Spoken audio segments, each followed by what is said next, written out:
So na into enye ngicela si address hayi bambantu uze nenye manje ufuna ukukhuluma ngayo kunalo mama lo engimcela ukumluleka lapha khona ukuthi akahlukane indaba yebandla lo mama we-CLR bani lo mama lo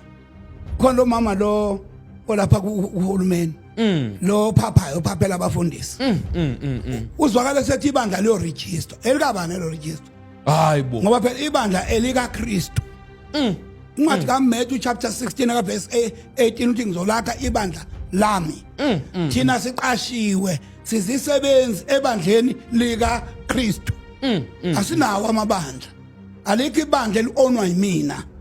I'm just a worker ngiyashumayela ngenza lokho ebandleni kodwa lika Kristu ngenza abantu babe abaka Kristu so uma ethi yena ufuna ku register ubani ufuna register ibandla yimi ngingenalo ibandla Mawunike imoto yakho wena uthi angidrive sengifika lamaphoyisa athi ngiregister egameni lami ngaba ngitshontshile imoto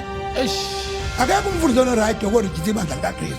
uma kukhona abakuvumayo babafundisi lo yamama kahambe manje nandoda ayogana hayi manje nandoda ngoba mhlambe ngenzeka umfazi onganandoda yapambana ekhanda so kahamba ayogana afuna indoda eright ngisho lo mama lo CLR lo khuluma ethi the church bazomthola bazalwane the church must be registered we cannot register the property kaJesu because we don't have a church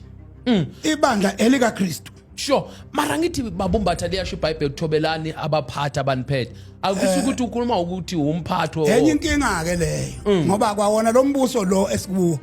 akuwona weBhayibheli umbuso wamakhomanisi lo umbuso owaziwa uNkulunkulu owamakhosi okay kings